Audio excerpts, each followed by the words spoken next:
Bapak Ibu Saudara yang dikasihi Tuhan, kita semua patut bersyukur karena dalam hidup kita hingga saat ini kita melihat, merasakan dan juga menilai diri kita adalah sebagai pribadi yang melakukan kebaikan.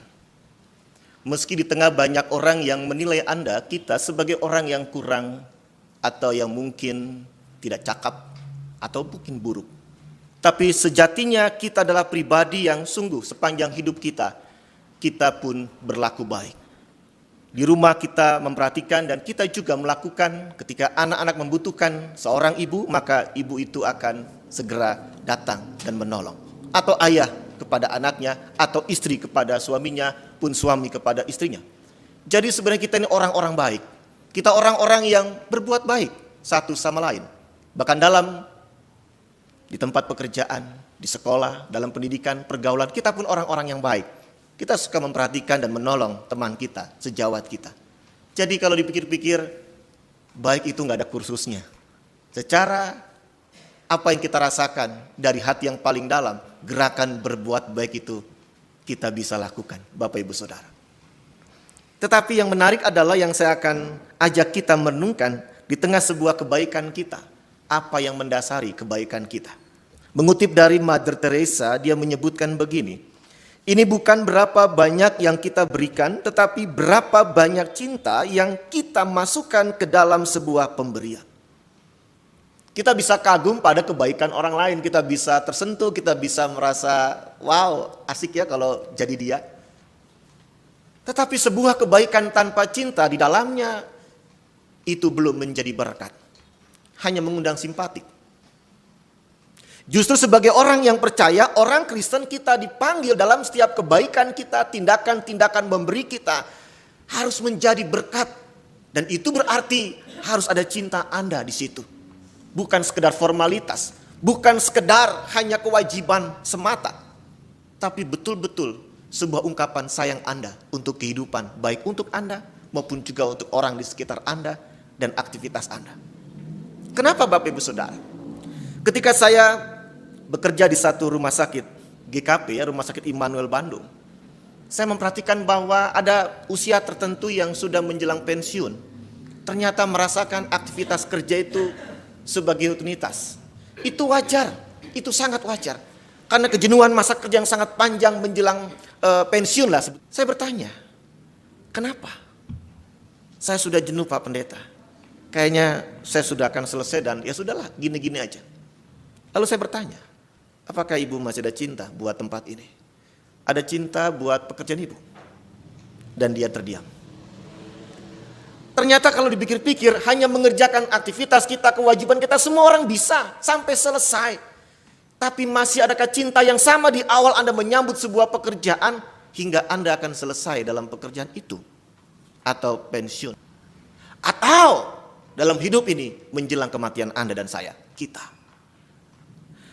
Kenapa mesti ada cinta di situ Bapak Ibu Saudara? Kenapa mesti dikaitkan dengan cinta kita dalam sebuah aktivitas tanggung jawab kita? Penting Bapak Ibu Saudara. Kenapa? Karena hidup kita nggak sekedar sibuk dengan segala aktivitas kita, termasuk kebaikan-kebaikan kita, tanggung jawab kita di rumah, di pekerjaan, di sekolah, di pergaulan, di masyarakat, dimanapun kita berada.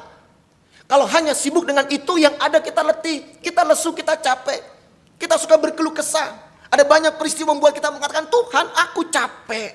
Dan dia akan katakan, Tuhan, apakah hidupku bisa berubah? Tidak lagi capek. Atau kalaupun kau mau panggil aku, sok panggil Tuhan. Aku sudah gak kuat akan satu persoalan hidup ini. Kalau itu yang terjadi, maka kita sama dengan orang-orang yang akan berakhir dan melihat satu batu nisan nama kita tertulis.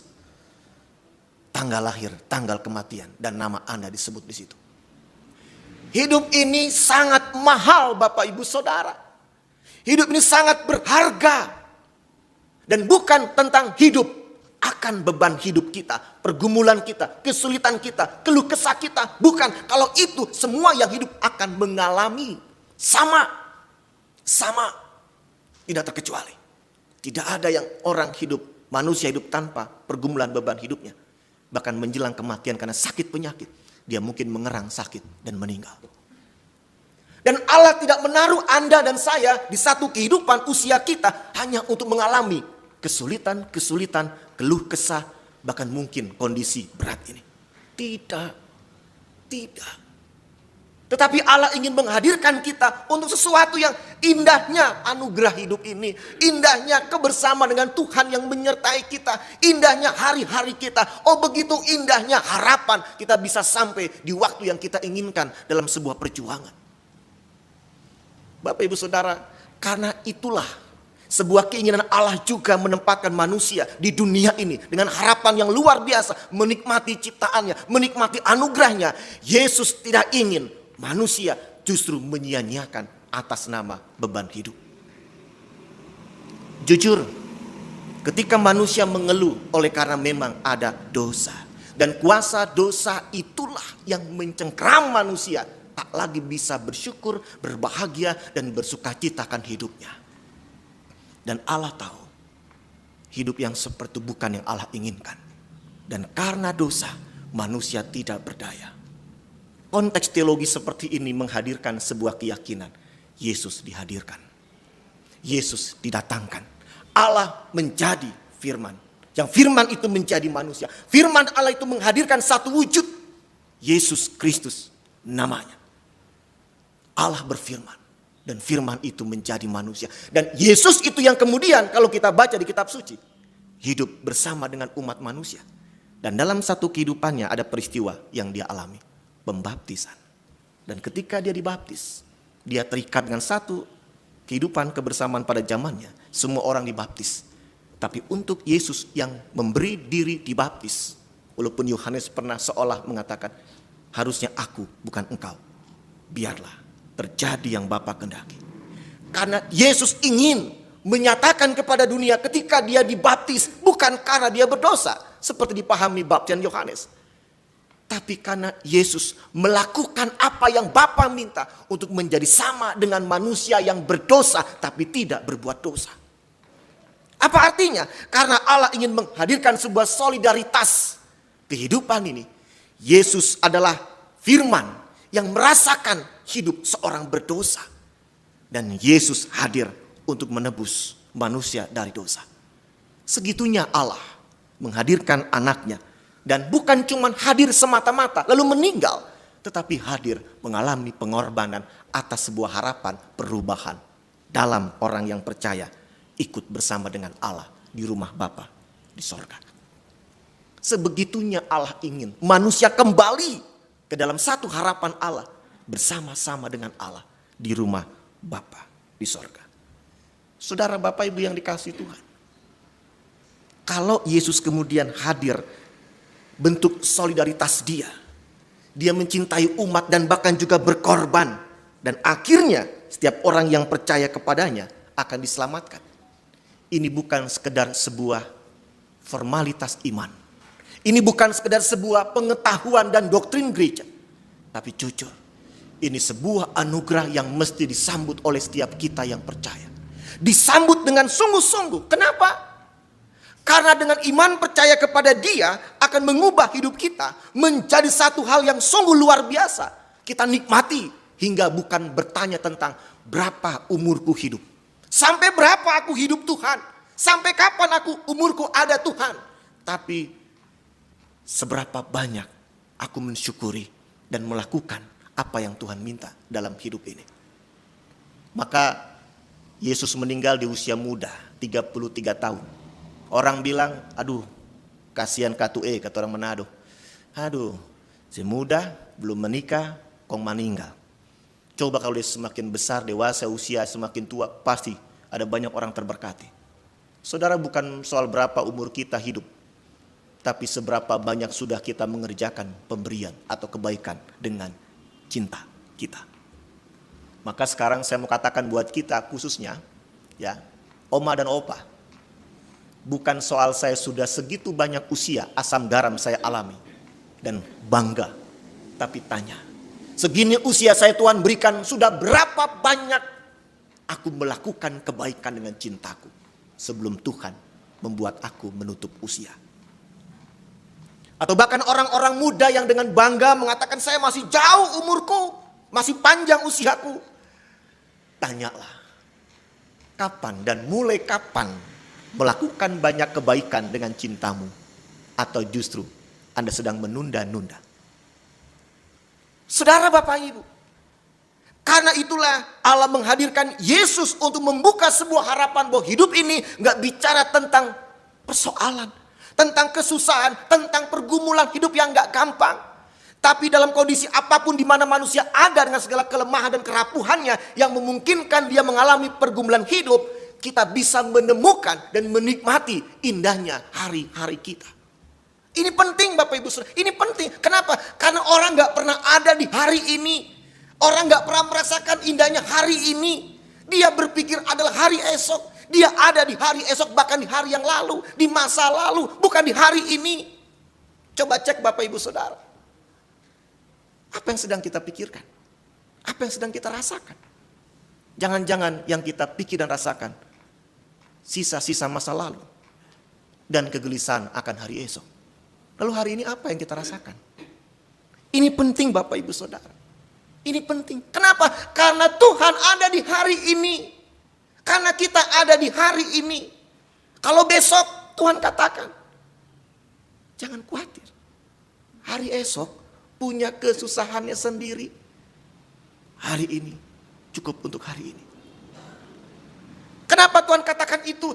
Karena Dia ingin kita menikmati kehadirannya di tengah apa yang kita mau lakukan dengan cinta kita. Dan sudah lepas dari kuasa dosa, Bapak Ibu Saudara. Artinya itu menjadi berkat.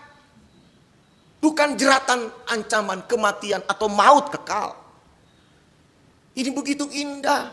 Segitunya Dia menandai sebuah perubahan hidup manusia. Dan karenanya peristiwa baptisan itu dilakukan. Menjadi sama dengan orang berdosa tapi tidak berbuat dosa. Sehingga Alkitab mengatakan Dia mengerti pergumulan kita. Dia mengerti kesusahan kita, Bapak Ibu Saudara. Dia tahu yang kita rasakan. Maka mari pada saat ini memahami baptisan Yesus. Mengingatkan hidup kita sudah diubah.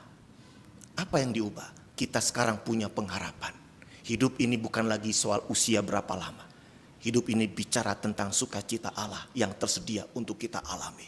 Dari apa? Dari setiap cinta kasih yang kita sertakan dalam kebaikan-kebaikan kita.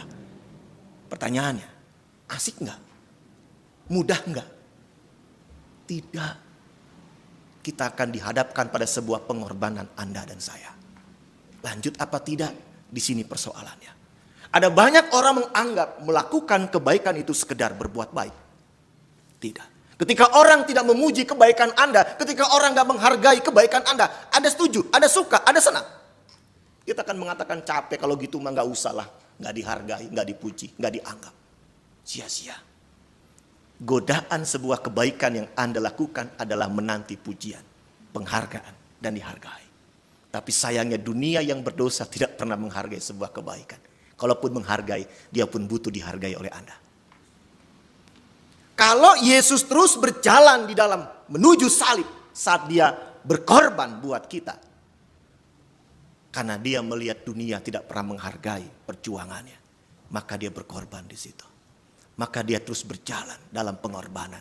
Dan tidak sedikit pun berhenti, bahkan mundur.